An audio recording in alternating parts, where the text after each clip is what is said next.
राष्ट्र सर्वप्रथम, राष्ट्र सर्वप्रथम, राष्ट्र सर्वप्रथम, राष्ट्र सर्वप्रथम। राष्ट्र सर्वप्रथम की बात कार्यक्रम में आप सभी राष्ट्रवासियों का हार्दिक स्वागत है। केंद्रीय गृह मंत्री अमित शाह ने 30 जनवरी 2026 को असम के डिब्रूगढ़ में राज्य की दूसरी विधानसभा भवन परिसर एवं एमएलए हॉस्टल की आधारशिला रखी, जिसकी अनुमानित लागत 284 से 300 करोड़ रुपए है। उन्होंने खानीकर में आयोजित कार्यक्रम में 825 करोड़ रुपए से अधिक की विकास परियोजनाओं का उद्घाटन एवं शिलान्यास किया, जिसमें वन्य जीव अनुसंधान संस्थान एवं खानीकर स्टेडियम का पहला चरण शामिल है। शाह ने इसे असम के लिए ऐतिहासिक दिन बताते हुए कहा कि नया परिसर ऊपरी असम के लोगों को सुशासन के लाभ पहुंचाएगा और डिब्रूगढ़ को दूसरी राजधानी बनाएगा। भाइयों और बहनों, आज यहां पर लगभग 825 करोड़ की लागत से 5 परियोजनाओं का भूमि पूजन और उद्घाटन हुआ है। सबसे पहले मैं आसाम के मुख्यमंत्री श्री हेमंत बिस्वा शर्मा को डिब्रूगढ़ की जनता की ओर से बहुत बहुत बधाई देना चाहता हूं। इन्होंने 2025 में घोषणा की कि आसाम को हम समावेशी बनाएंगे और डिब्रूगढ़ को असम की दूसरी राजधानी बनाने का उन्होंने निर्णय घोषित किया। हमने कांग्रेस की भी सरकारें देखी हैं, कई सारी घोषणाएं सिर्फ घोषणा बनकर रह जाती थी, मगर ये तो भाजपा सरकार है। हेमंत बिस्वा शर्मा ने घोषणा की 250 एकड़ में आसाम के दूसरे विधानसभा परिसर का शिलान्यास हुआ है। डिब्रूगढ़ वालों, आज पूरे भारत में मेरे डिब्रूगढ़ के वासी राजधानी आसाम के वासी माने जाएंगे। आप लोगों को बहुत बहुत बधाई। ये समावेशी विचार कि आसाम का हर क्षेत्र इसकी आसाम पर मलकियत है। यहां ढेर सारे जाति समुदाय ट्राइब्स रहते हैं, वो सभी का आसाम पर अधिकार है और सब मिलजुल कर एक महान आसाम बनाएंगे। इस विचार को मूर्तिमंत करने का काम हेमंत बिस्वा शर्मा का ये फैसला करेगा। मोदी जी ने पूरे देश भर में खेलों के लिए हमारे युवाओं में एक उत्साह भरने का काम किया है। स्पर्धा चाहे राष्ट्रीय हो, अंतर्राष्ट्रीय हो, एशिया की हो, हमारे युवा आज खेलों में बहुत अच्छा प्रदर्शन कर रहे हैं।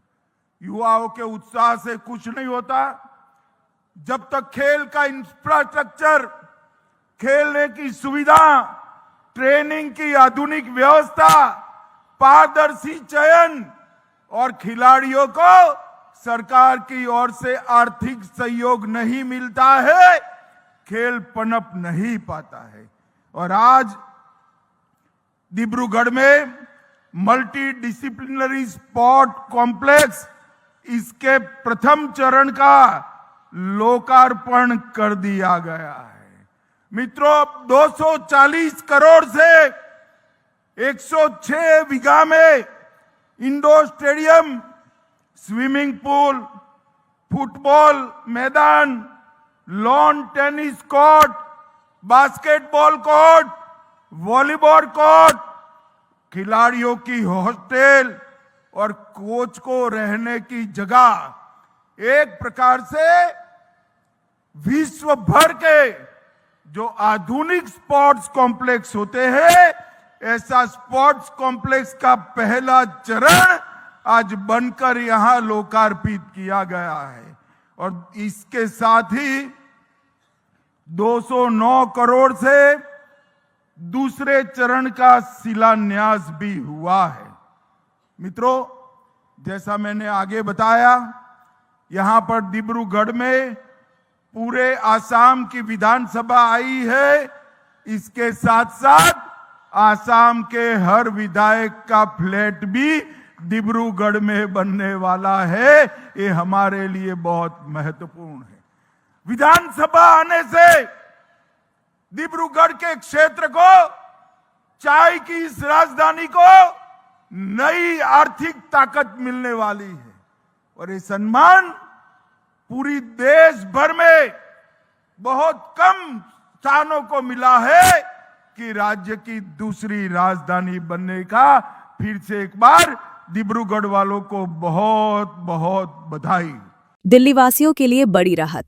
दिल्ली सरकार ने पानी के बिलों पर LPSC माफी योजना को 15 अगस्त 2026 तक बढ़ा दिया। जल मंत्री प्रवेश वर्मा ने बताया कि RWA और जनप्रतिनिधियों की मांग पर लिया गया ये फैसला पहली और आखिरी एक्सटेंशन है। दर्शकों को बता दें कि अब तक 3.30 लाख लोगों ने 430 करोड़ का बिल भरा, जिससे 1500 करोड़ ब्याज माफ हुआ। सूत्रों के अनुसार समस्या पुराने सिस्टम की थी, अब नया सॉफ्टवेयर है, ज्यादा स्टाफ होगा, KYC वेरिफिकेशन और समस्या निवारण के लिए विशेष कैंप लगेंगे।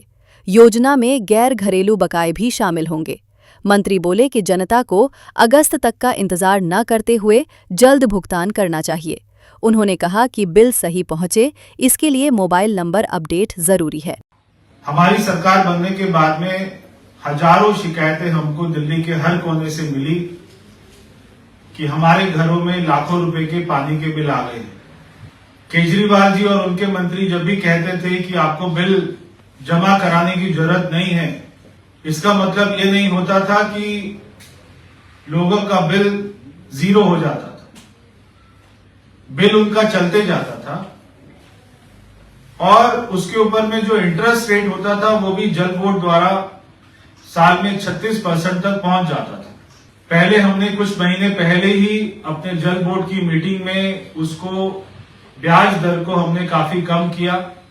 जब से ये LPSC की स्कीम हमारी चल रही है तब से हमने देखा कि लोग अपना बिल क्लियर कराना चाहते हैं, उसको जमा कराना चाहते हैं, मगर जो अभी तक की जल बोर्ड की व्यवस्था थी, जो हमारा बिलिंग सिस्टम था, वो इतना खराब हो चुका था। सारे हमारे सॉफ्टवेयर एकदम पुराने हो चुके थे, कोई उनमें चेंजेस करने की गुंजाइश नहीं बची थी। अब हम धीरे धीरे अपने सॉफ्टवेयर को भी अपग्रेड कर रहे हैं, पूरे सिस्टम को नया कर रहे हैं और धीरे धीरे पानी के बिलों का बिलिंग करने का पूरी प्रक्रिया को एकदम नया कर रहे हैं, ठीक कर रहे हैं। ऐसे लोग जिनका पानी का बिल बकाया था, ऐसे लोग 14,68,000 14,68,000 लोगों का पानी का बिल बकाया था।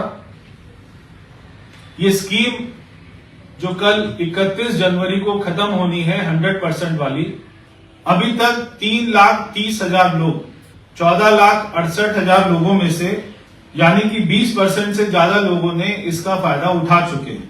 जो टोटल LPSC अमाउंट था डोमेस्टिक कस्टमर का, वो लगभग 11,011 करोड़ रुपया था।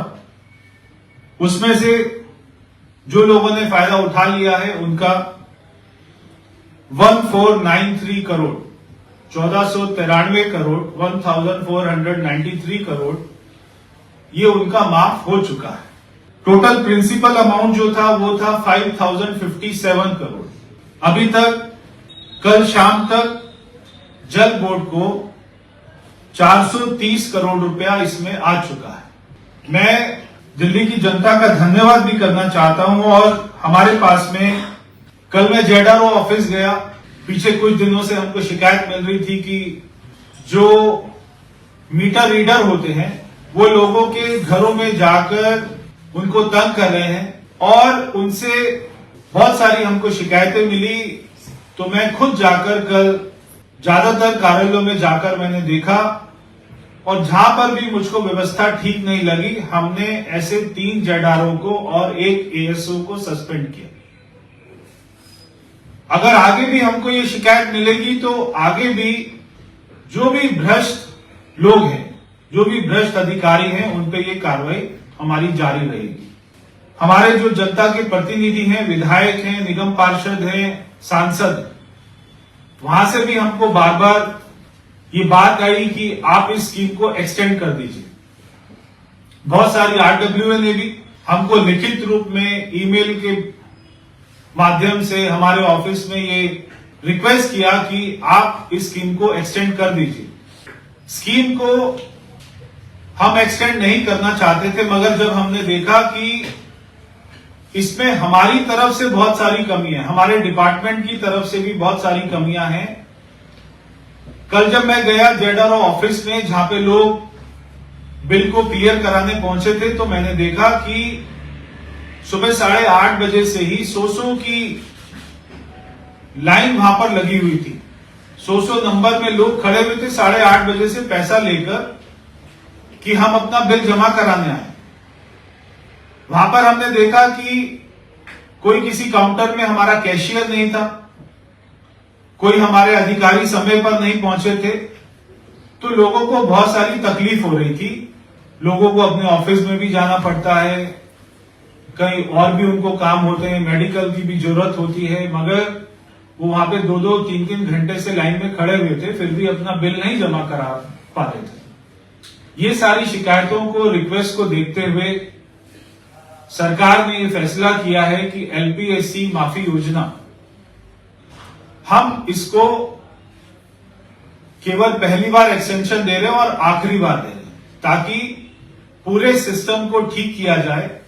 ये सारी बातों को देखते हुए 15 अगस्त तक हमने इस स्कीम को एक्सटेंड कर रहे हैं। आम आदमी पार्टी विधायक संजीव झा ने आज राशन कार्ड आवंटन संबंधी नियमों में बदलाव को लेकर प्रेस वार्ता की। उन्होंने कहा कि राशन कार्ड आवंटन में ईडब्ल्यूएस सर्टिफिकेट को अनिवार्य करने से गरीबों को दिक्कत होगी। उन्होंने ये भी दावा किया कि राशन संबंधी समस्याओं को सुलझाने के लिए कार्यालयों को जनता से दूर कर दिया गया है, जिससे राशन वितरण में समस्याओं को लेकर गरीब मजदूर अपनी बात नहीं रख पा रहे। आप भी सुने आम आदमी पार्टी की ओर से विधायक संजीव झा का इस मुद्दे पर पक्ष। दिल्ली में गरीब जिनके पास राशन कार्ड है, लगभग 17 लाख परिवार यानी 72 लाख लोग लाभान्वित हैं दिल्ली के राशन कार्ड से। इस एक साल के अवधि में 8,27,000 लोगों के राशन काटे जा रहे हैं। मुझे ये लगता है कि सबसे बड़ा जो पुण्य का काम होता है वो होता है कि आप गरीबों को अन्न दे दीजिए, अनाज दे दीजिए, ताकि उनका पेट भरे। तो आज इन गरीबों को पेट काटने की कोशिश की जा रही है। ना केवल ये 8,27,000, बल्कि आप सबको याद होगा कि सुप्रीम कोर्ट ने एक निर्णय में कहा था कि दिल्ली में जितने भी कंस्ट्रक्शन लेबर वर्कर हैं उनके राशन कार्ड बनने चाहिए। लगभग 20,000 के करीब राशन कार्ड बने और 32 लाख के करीब ऐसे कंस्ट्रक्शन वर्कर हैं जिनका लेबर कार्ड दिल्ली में बना हुआ है। लाखों लोगों ने उस आदेश के तहत अपना राशन कार्ड अप्लाई किया था। जो अप्लाई किया था उनका तो नहीं बना, जिनका बना था उनका आज तक राशन एलोकेट नहीं हुआ। तो आम आदमी पार्टी की सरकार ने उसकी एक पात्रता तय की और एक स्कीम लेकर, जो फीफो का फर्स्ट इन फर्स्ट आउट, यानी पहले आओ पहले पाओ, ताकि अगर किसी ने अप्लाई कर दिया तो उसके ऑर्डर को ब्रेक ना हो, ताकि ये जो भ्रष्टाचार होता था कि गरीब अप्लाई किया तो उसको नहीं मिला, अमीर अप्लाई किया उसको मिल गया, इससे लोगों को जो नुकसान हो रहा था और राशन कार्ड नहीं बन पा रहा था, उससे निजात मिले। और फिर दिल्ली में अगर आपने पहले अप्लाई कर दिया तो आपका राशन कार्ड शर्तिया बनेगा। ये first in first out FIFO के तहत तय किया गया। अब वर्तमान सरकार ने फिर वही काम किया जो पहले चल रहा था। अब फीफो को हटा करके इन्होंने कहा कि पात्रता तय कर जाएगी फिर राशन कार्ड बनेगा। तो फीफो में भी अगर आपका नंबर आया तो फिर उसकी वेरिफिकेशन होती थी, वेरिफिकेशन होने के बाद अगर पात्रता आपकी है तो राशन कार्ड आपका बन जाएगा। तो ये फीफो केवल इसलिए हटा दिया गया कि जो पहले दुकानदारी चलती थी फिर दुकानदारी वही चले। ऐसा एक योजना इस सरकार ने बनाया है। अब ये कह रहे हैं कि जितने भी राशन कार्ड होल्डर हैं 31 तारीख का समय दिया गया कि सबको ईडब्ल्यूएस सर्टिफिकेट लगाना पड़ेगा। तो एक भ्रष्टाचार की मार पड़ रही है राशन दफ्तर में, दूसरे भ्रष्टाचार की मार पड़ेगी एसडीएम दफ्तर में। तो यह सरकार एक गरीब की जान आफत में क्यों डाल रही है? आश्चर्य की बात यह है कि राशन दफ्तर जो पहले हर विधानसभा में होता था वो भी वहां से शिफ्ट कर दिया गया। अब मान लीजिए अगर किसी राशन दुकानदार से कोई शिकायत है तो अब उस गरीब को यहां से 20 किलोमीटर दूर जाएगा और राशन की शिकायत करेगा, ना कभी 20 किलोमीटर दूर जा पाएगा ना शिकायत होगी। क्योंकि राशन के दुकानदारों की भी 50 तरह की शिकायत, कभी वो राशन समय पे नहीं देता, कभी समय पे दुकान नहीं खोलता, कभी खराब सामान दे देता है, कभी ऐसा ही। यानी गरीब के हाथ पैर बांधे जा रहे हैं। बड़ी उम्मीदों से सरकार लोग दिल्ली में बनाए थे, बड़ी बड़ी बात करके आए थे कि डबल इंजन की सरकार होगी तो आपको परेशानी नहीं होगी, आपको कोई दिक्कत नहीं होगा, आपका सारा काम हो जाएगा। तो मैं दिल्ली के मुख्यमंत्री से और खाद्य मंत्री से निवेदन करना चाहता हूं, आज गरीब जो परेशान हो रही है, आज जो गरीब दर दर भटक रही है, ये कुछ भी इस तरह के कृत्य ना करें जिसका शिकार दिल्ली के गरीब को होना पड़े। अभी समय है एक ब्रेक का, हम चलते हैं ब्रेक पर, आप कहीं जाए नहीं, छोटा सा ब्रेक। श्रेया फर्निशिंग लेकर आया है आपके लिए होम कलेक्शन, जिसमें आपको मिलता है upholstery fabric, designer curtains, home and office decoratives, carpets and sofa cover कम से कम दाम में कीर्ति नगर में आपके लिए उपलब्ध है। Kamal Buildtech Private Limited, fulfilling promises. With our professional team and experience of delivering projects in past, we guarantee you peace of mind and top quality work in an affordable price.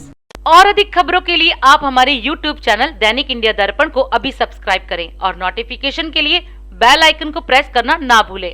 राष्ट्र सर्वप्रथम की बात कार्यक्रम में break के बाद एक बार फिर आप सभी राष्ट्रवासियों का स्वागत। भाजपा प्रवक्ता सुधांशु त्रिवेदी ने आज प्रेस वार्ता के माध्यम से कांग्रेस शासित राज्य कर्नाटक की सरकार पर निशाना साधा। उन्होंने दावा किया कि विपक्षी राज्य में न केवल शराब घोटाला हुआ है, बल्कि स्थानीय जनप्रतिनिधि धनशोधन के मामले में ईडी की कार्रवाई का सामना कर रहे हैं। आप सभी जानते हैं कि किसी भी दल को यदि किसी भी प्रदेश की जनता सत्ता देती है तो वह अपेक्षा करती है कि वो विकास और सुशासन के मार्ग के ऊपर उस प्रदेश को ले जाएगा।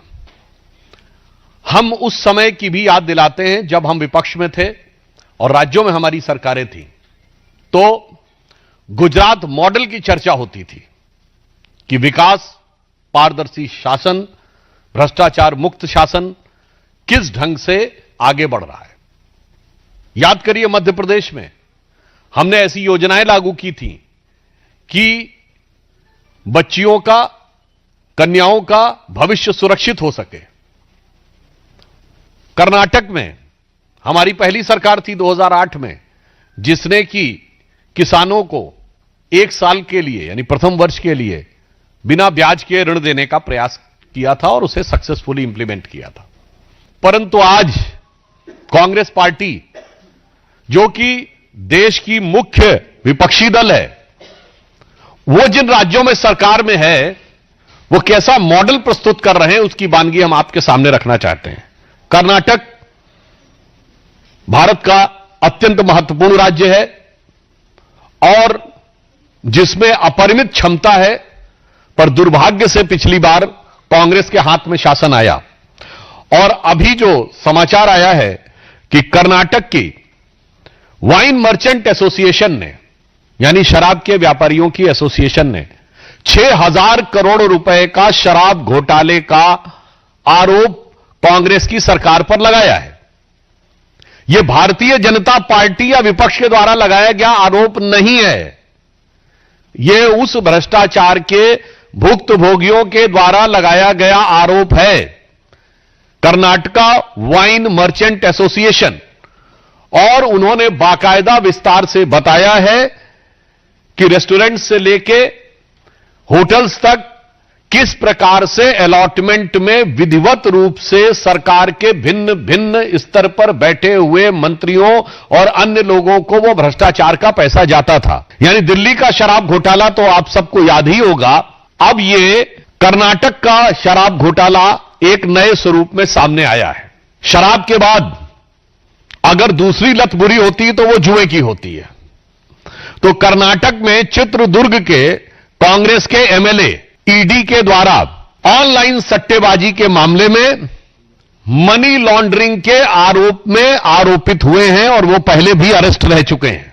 कर्नाटक कांग्रेस की सरकार, जो पहले भी दलित समाज के लिए स्थापित वाल्मीकि योजना का पैसा उड़ाती हुई, भ्रष्टाचार करती हुई दिख चुकी है, जो मूडा स्कैम में जमीन के घोटाले करते हुए दिख चुकी है, वो अब कर्नाटक में शराब और जुए, इन दो चीजों में आरोपित होकर गहरे सवाल खड़े हो रहे हैं। अच्छा, शराब और जुए के बाद तीसरी लत आती है लड़ाई की। तो उनका मॉडल का तीसरा हिस्सा है कि मुख्यमंत्री और उप मुख्यमंत्री जबरदस्त तरीके से लड़ाई लड़ते रहते हैं। यह वैसे कांग्रेस का स्थायी मॉडल है। कर्नाटक में सिद्धारमैया जी का ऑन रिकॉर्ड दिया गया बयान है, यह मैं कोई आरोप की बात नहीं कर रहा हूं कि राहुल गांधी जी परमिशन नहीं दे रहे हैं इसलिए मैं कैबिनेट का एक्सपेंशन नहीं कर पा रहा हूं। और डीके शिव कुमार जी जो डिप्टी सीएम है, उनका ऑन रिकॉर्ड दिया गया बयान है कि न्याय होना चाहिए, अर्थात एक कमिटमेंट था कि सीट चेंज होनी चाहिए। इसलिए मैं यह कहना चाहता हूं कि कर्नाटक की जनता ने जो बड़ा जनादेश कांग्रेस को दिया था, उसके साथ बहुत बड़ा धोखा कांग्रेस ने किया है। शराब, जुआ और लड़ाई, ये तीन चीजें देखने को मिल रही हैं और इसमें कांग्रेस इस कदर मदहोश है कि उसे विकास और कर्नाटक की जनता के हित का होश नहीं रहा है। चंडीगढ़ के श्री गुरु गोबिंद सिंह कॉलेज में 61वां स्थापना दिवस धूमधाम से मनाया गया। यह आयोजन 28 से 30 जनवरी तक श्री गुरु गोबिंद सिंह जी महाराज को समर्पित रहा। हरियाणा के मुख्यमंत्री नायब सिंह सैनी मुख्य अतिथि बने, जिन्होंने युवाओं को ज्ञान, विनम्रता और शक्ति का संदेश दिया। इस अवसर पर कीर्तन, अखंड पाठ और सांस्कृतिक कार्यक्रमों ने समारोह को रोशन किया। क्या कहा मुख्यमंत्री नायब सिंह सैनी ने इस अवसर पर, आप भी सुने उनका संबोधन। प्यारी सत्संगत जियो, ये समारोह 10वें पातशाह धर्म, शौर्य और बलिदान के प्रतीक श्री गुरु गोबिंद सिंह जी के प्रकाश पर्व में समर्पित कार्यक्रम है। इदा 61वां स्थापना दिवस 80 बड़े हर्षोल्लास के साथ मना रहे ने। युवा साथियों, आज कॉलेज का ये स्थापना दिवस उस महान परंपरा और चेतना का ये उत्सव है जिसने सदियों तक भारत की आत्मा को जागरूक रखा है। परम सत्कारयोग, मुझे खुशी है कि इस कॉलेज की स्थापना हमारे पूर्व वक्ताओं ने भी उसकी चर्चा की है। इसकी स्थापना 1966 विच सिख एजुकेशनल सोसाइटी 10वें पातशाह श्री गुरु गोबिंद सिंह जी के नाम पे रखी गई। युवा साथियों, इस कॉलेज की नींव, जैसा दस्या भी गया है, पंजाब के तत्कालीन मुख्यमंत्री सरदार प्रताप सिंह कैरो साहब, उन्होंने कर कमलों द्वारा इसकी नींव रखी गई सी। जिस प्रकार गुरुजी ने त्याग, साहस व मानवता का संदेश दिया, उसी प्रकार इस कॉलेज के जो उद्देश्य ने विद्यार्थियों में गुरुजी के महान गुणों का ये विकास करना इस संस्थान का मुख्य उद्देश्य है। युवा साथियों, ये कॉलेज उस विचार को साकार रूप करता है कि शिक्षा केवल ज्ञान लेने दी ये माध्यम नहीं है, बल्कि ये संस्था, ये सिख एजुकेशन सोसाइटी जेड़ी गुरु गोबिंद सिंह जी के नाम ते ये चलती है, इस संस्था दे विच ये केवल शिक्षा ग्रहण करने का केंद्र नहीं है, ये केंद्र है चरित्र निर्माण का, और ये केंद्र है राष्ट्र निर्माण का, और ये केंद्र है मानव निर्माण का। ये गुरु गोबिंद सिंह जी के दिखाए हुए रास्ते तो आगे बढ़ रही है। छत्तीसगढ़ के मुख्यमंत्री विष्णुदेव साय ने आज प्रेस वार्ता में प्रगति पोर्टल पर चर्चा की, जो सुशासन का प्रतीक है। उन्होंने पीएम मोदी के नेतृत्व में देश की प्रगति और छत्तीसगढ़ के विकास कार्यों पर जोर दिया। मुख्यमंत्री ने कहा कि Pragati portal proactive governance and timely implementation का आधार है, जो केंद्र राज्य समन्वय बढ़ाता है। 50 से अधिक समीक्षा बैठकें हो चुकी हैं, जिनसे लंबित परियोजनाएं तेज हुई हैं। उन्होंने इसे मिनिमम गवर्नमेंट मैक्सिमम गवर्नेंस का सशक्त उदाहरण बताया। माननीय प्रधानमंत्री जी ने 2015 में उनके नेतृत्व में ये डिजिटल प्लेटफॉर्म प्रगति का शुभारंभ हुआ है, और इसका लाने का उद्देश्य ये है कि पहले घोषणाएं हो जाती थी कामों के, लेकिन वर्षों वर्षों तक या तो शुरू भी नहीं होता था काम, या कई कई वर्ष पूरा होने में लग जाते थे। उस पर ज़्यादा किसी का ध्यान नहीं जाता था, और लेट लतीफ़ी के कारण समय पर जनता को उसका लाभ भी नहीं मिलता था, और उसके लागत में भी बढ़ोतरी हो जाती थी, और कई तरह से गड़बड़ी भी होता था। लेकिन माननीय प्रधानमंत्री जी ने ये प्रगति डिजिटल प्लेटफॉर्म लाकर उसका सारा समाधान किया है, और इसमें वो स्वयं जुड़ते हैं, और भारत सरकार के हमारे सेक्रेटरीज और प्रदेश सरकार के भी चीफ सेक्रेटरी वगैरह से सबसे सीधे वो संवाद करते हैं, और जो भी विकास के काम होते हैं जिसमें कई तरह की रुकावट होती है, कहीं पर जमीन को लेकर, कहीं पर जन सुनवाई को लेकर, कहीं पर फॉरेस्ट क्लियरेंस को लेकर, जिसके कारण काम शुरू होने में बहुत लेट लतीफ होता है। तो ये प्रगति प्लेटफॉर्म के माध्यम से क्योंकि सीधा संवाद होता है, और उन सभी समस्याओं का समाधान उनके समक्ष होता है, और काम समय पर शुरू होता है, समय पर पूरा भी होता है, और उसका लाभ देश की और प्रदेश की जनता को मिलता है। और अगर केंद्र और प्रदेश दोनों मिलकर किसी काम को करते हैं तो उसका बेहतर परिणाम भी देखने को मिलता है।